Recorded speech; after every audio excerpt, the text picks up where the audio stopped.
Pierre Gattaz, bonjour. Bonjour. La Fédération française de la franchise organise du 5 au 11 octobre prochain la semaine de la franchise. Elle est organisée dans 12 villes de France. Quels sont les points forts de cette manifestation? Les points forts de cette manifestation, c'est à la fois des conférences dans chacune des régions et c'est aussi des visites de franchisés. Ça permettra donc au grand public de pouvoir comprendre ce modèle de création d'entreprise, ce modèle de la franchise, par des conférences régionales, mais aussi d'aller directement au vif du sujet en allant sur les lieux de vente des franchisés, de pouvoir discuter avec eux et de leur aventure entrepreneuriale. Quels sont justement pour vous les avantages de la création d'entreprises en franchise? C'est intéressant car c'est un modèle en fait, qui a fait ses preuves, un modèle de commerce tout à fait innovant, qui existe depuis des années. C'est aussi plus rassurant lorsqu'on veut créer une entreprise ou en reprendre une.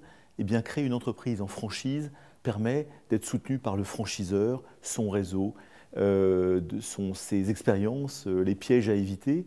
Et donc je crois que c'est à la fois plus rassurant pour un chef d'entreprise et plus rapide, car on a ce soutien du franchiseur et de son réseau. Et ensuite, il y a une dynamique de progrès, puisqu'en effet, le franchiseur essaye toujours de dynamiser son réseau et d'être à l'avant, je dirais, à l'avant-garde du commerce. Pourquoi la franchise contribue-t-elle au dynamisme de l'économie nationale, mais aussi locale? Bien parce que c'est une filière d'activité qui génère 51 milliards de chiffre d'affaires par an, qui crée 330 000 emplois et qui est représentée par 68 000 franchisés. Et on les retrouve partout dans les centres-villes. D'ailleurs, 51% des franchisés sont dans les centres-villes des communes de moins de 25 000 habitants. On les retrouve en périphérie et on les retrouve dans les centres commerciaux. Dernière question, Pierre Gattaz, la franchise permet à un entrepreneur de devenir chef d'entreprise en étant donc accompagné par un réseau, vous l'avez souligné. Quels sont aujourd'hui les défis du chef d'entreprise? Bien, je crois que ce sont les défis généraux de tous les chefs d'entreprise.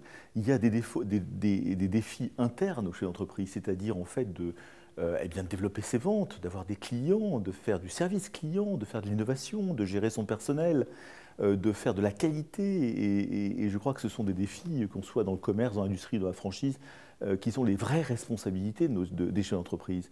Et puis, il y a l'environnement de compétitivité et de confiance que doit nous apporter le gouvernement et nos élus en ce qui concerne la France. Donc double défi, un défi qui nous est propre en tant que chef d'entreprise, les clients, les hommes et les femmes, l'innovation, le service client, le développement des ventes, la stratégie de développement. Et puis l'autre défi, que c'est les combats du MEDEF qui sont de demander au gouvernement davantage, je dirais, de compétitivité par une moindre pression fiscale bien évidemment, et puis une simplification de la législation du travail pour qu'on embauche plus facilement, pour que tout ça soit beaucoup moins complexe que ce qui est aujourd'hui. Pierre Gattaz, merci. Merci beaucoup.